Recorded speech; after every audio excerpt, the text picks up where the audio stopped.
Kita ini kan merasa khawatir dengan rezim ketertutupan. Ini bukan pertama kali sebenarnya DPR membahas secara cepat-cepatan, tutup-tutupan, tanpa proses deliberasi yang memadai. Soal berlawanannya cara berpikir efisiensi dengan ditaruh di hotel yang sangat mewah. Saya kira kita semua tahu ketika undang-undangnya masih melarang ada jabatan tertentu dalam konsep sipil itu diduduki oleh pejabat yang sedang aktif, itu dicuekin juga. Juga diberhentikan, misalnya dalam kasus Mayor Dedi. Tapi saya merasa saya tidak yakin undangan itu akan ada kalau tidak ada kasus kemarin, tidak ada heboh-heboh kemarin.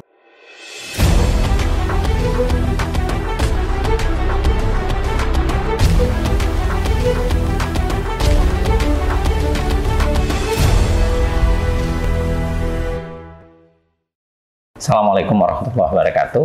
Saya Zainal Arifin Mokhtar, panjang umur perjuangan. Teman-teman sekalian, tentu ada banyak sekali isu yang bisa kita bincangkan, ya. Tapi biar kita bincangkan satu persatu hari ini. Yang pertama, saya kira yang paling hangat itu adalah tentu saja soalan RUU TNI yang heboh-heboh itu.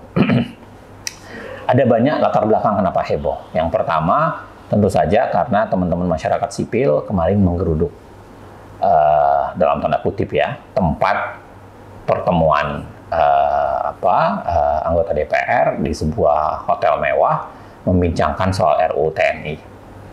Sempat dilarang masuk, lalu kemudian sempat akhirnya bisa masuk, tapi kemudian sekarang malah sampai dilaporkan ke Barreskrim soalan itu. Saya sih sederhana untuk melihat kasus ini, dalam artian harus diingat dua hal sekurang-kurangnya apa yang dilakukan oleh masyarakat sipil. Yang pertama, sebenarnya menurut saya itu bagian dari pelaksanaan hak.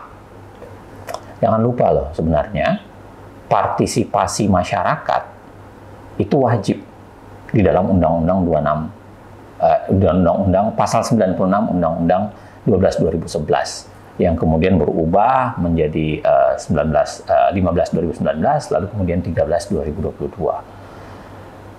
Pasal 96-nya itu menjaminkan bahwa masyarakat itu bisa memberikan partisipasi dan aspirasi di semua tahapan ya, legislasi. Nah, memang kemarin itu ada semacam ketertutupan kan. Coba bayangkan, ditutup, masyarakat sipil mau masuk tidak boleh, lalu kemudian ya di hotel mewah pula.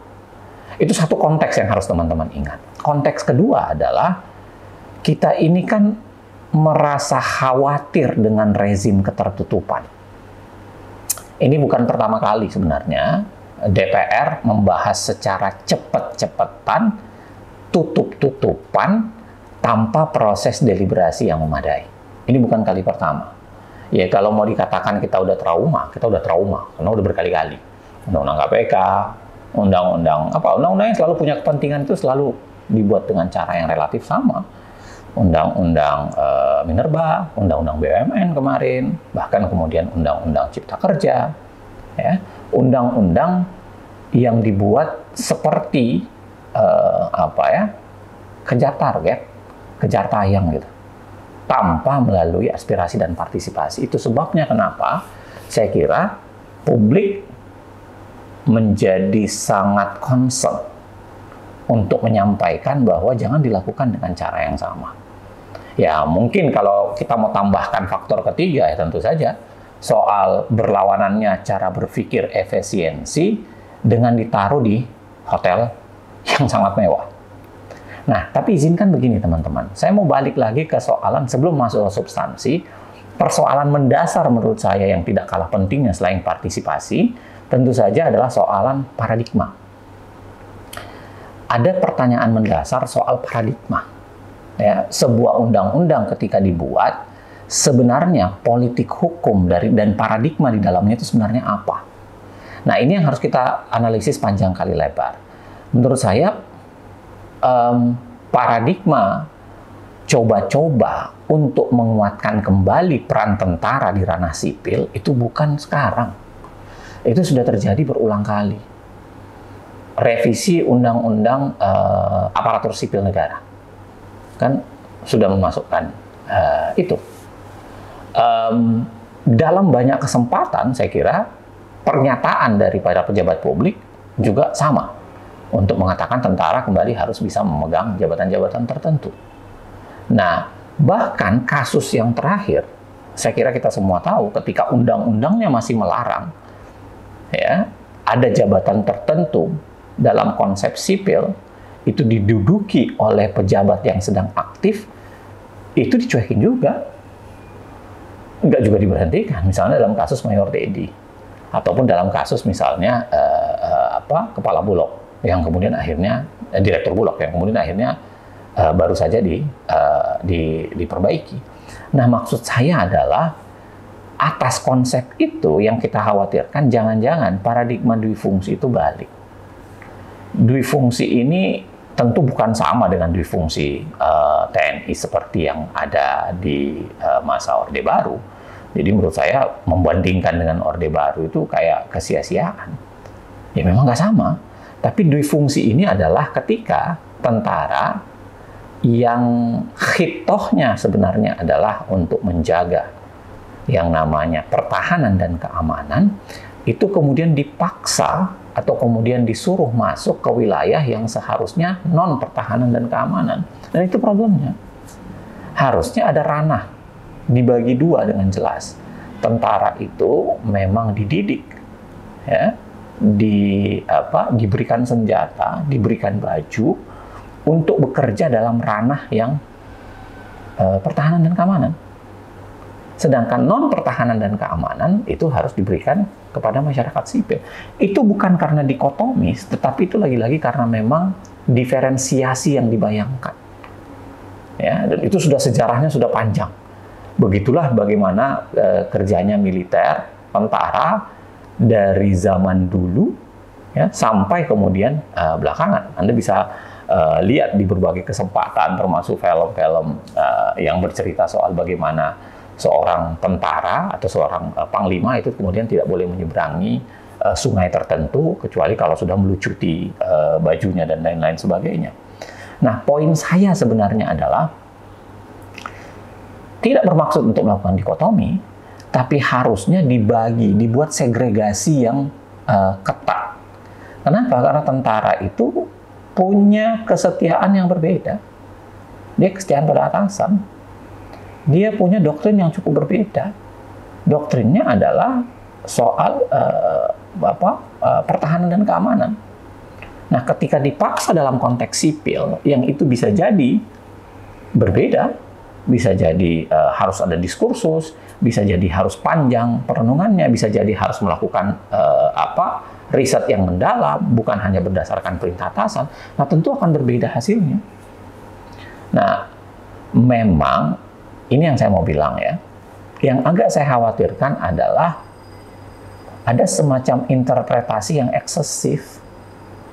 Ada semacam interpretasi yang berlebihan sehingga hal-hal yang di dalam konsep sipil harusnya dikerjakan oleh sipil itu dipaksa masuk ke pertahanan keamanan dengan alasan ini punya keterkaitan dengan soal pertahanan dan keamanan. Dan itu yang membuat kemudian batasnya seakan-akan menjadi hilang. Semua hal kemudian bisa dibawa ke perihal atau persoalan pertahanan dan keamanan. Ya. Nah, tapi apapun itu menurut saya ini butuh diskursus. Apakah misalnya soal narkoba, apakah misalnya soal cyber, itu harus masuk urusan pertahanan keamanan. Saya tidak akan berani mengatakan ya atau tidak ya. Saya bukan orang yang memiliki kapasitas di situ. Tapi maksud saya paling tidak diskursusnya harus dibuka.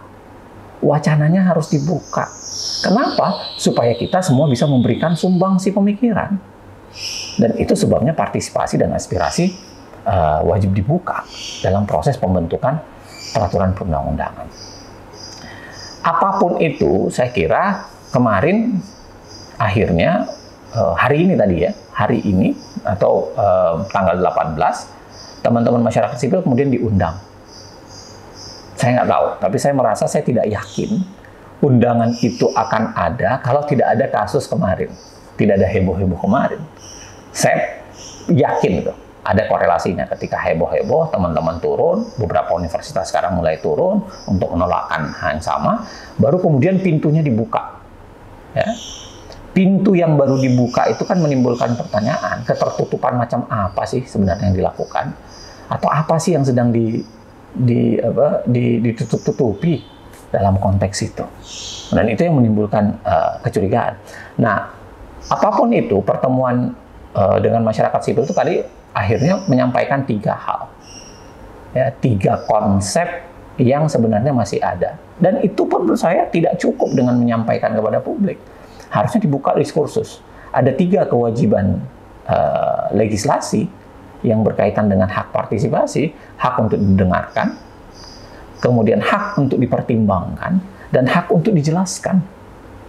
Itu ada dalam pasal 96. Jadi bukan hanya sekedar didengarkan, masyarakat didengarkan apa maunya, dipertimbangkan, ada pertimbangan, ini bisa dipakai atau tidak, bahkan dijelaskan. Dijelaskan itu dalam konteks apa? Kenapa usulan ini nggak bisa dipakai? Kenapa pemerintah harus menggunakan usulan atau menggunakan cara berpikir? Nah, itu demokrasi bekerja dengan cara itu. Penyusunan legislasi bekerja dengan cara itu. Nah, karenanya ketika ditutup-tutupi, lalu kemudian tiba-tiba akhirnya ada keluar tiga poin ya, yang sebenarnya mau diubah, lagi-lagi menurut saya itu mengafirmasi ketertutupan selama ini. Karena diskursusnya baru ada ketika heboh-heboh itu ada. Nah, 3 hal itu pun masih membutuhkan perdebatan, masih membutuhkan pengayaan wacana. Satu misalnya soal wilayah yang TNI boleh bisa masuk tanpa harus melucuti bajunya, di luar itu harus melucuti bajunya. Jabatan-jabatan sipil.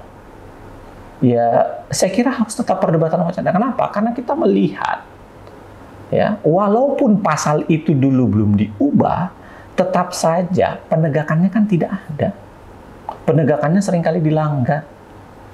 Misalnya lagi-lagi untuk menyitir kasus Mayor Teddy. Kan dicarikan alasan.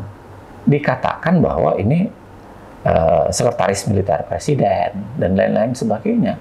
Yang itu bisa perdebatannya panjang sekali. Apalagi dalam kaitan dengan jabatan. Yang kedua, katanya berkaitan dengan wilayah yang mungkin dimasukin oleh kerjaan yang dimasukin oleh tentara. Nah, itu yang saya bilang tadi. Ini pun tetap membutuhkan wacana. Ini pun tetap membutuhkan diskursus yang memadai. Betul nggak sih wilayah ini harus dimasuki oleh jabatan tentara tanpa harus melucuti bajunya? Dan yang ketiga soal masa jabatan. Masa jabatan yang dibikin secara kasta-kasta itu. Ada masa jabatan yang dipegang berdasarkan pangkatnya. Kalau segini tahun keberapa, ini berapa tahun, dan lain-lain sebagainya. Saya kira itu bisa menimbulkan kasta. Tapi efeknya sebenarnya adalah ini juga berkaitan pasti dengan soal pembiayaan. Ini berkaitan dengan kebijakan negara soal promosi, demosi, administrasi pemerintahan, dan juga soal kepensiunan. Tidak sederhana sebenarnya. Saya selalu berharap bahwa undang-undang itu disusun dengan cara serius. Karena undang-undang ini barang sakral. Barang sakral. Dia akan berlaku untuk siapa saja. Dia akan punya implikasi untuk siapa saja. Makanya, kalau ditutup-tutupi, orang akan curiga.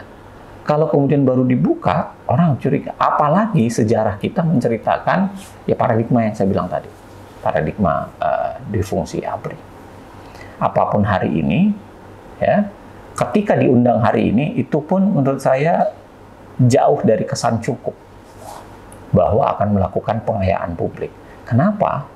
Coba bayangkan, kalau benar jadwal yang beredar di publik ya, hari ini diundang, undangannya juga baru dikirim hari ini, untung teman-teman ada yang bersedia untuk datang.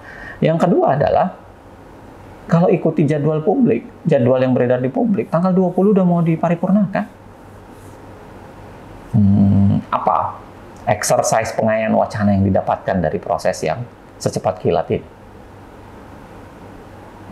Hak didengarkan, dipertimbangkan, dan dijelaskan sejauh mana dijalankan. Padahal itu hak yang dicantumkan dalam undang-undang pembentukan peraturan perundang-undangan. Dugaan saya, ya masukan ini jadi kayak gimmick aja, tokenism kalau dalam istilah Sherry Arnstein. Apa ya, kita tunggulah apakah undang-undang ini akan berujung di mana. Tapi satu hal yang pasti yang harus dicamkan, negara jangan macam-macam dengan bikin undang-undang. Nggak boleh.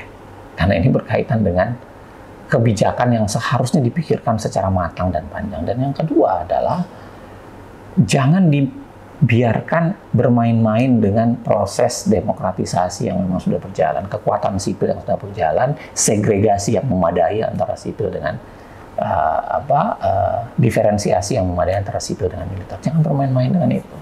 Karena itu berkaitan dengan kepercayaan publik, itu berkaitan dengan kepercayaan pasar, itu berkaitan dengan begitu banyak hal yang barangkali bisa mempengaruhi juga, termasuk mempengaruhi ekonomi, mempengaruhi kehidupan-kehidupan yang lain.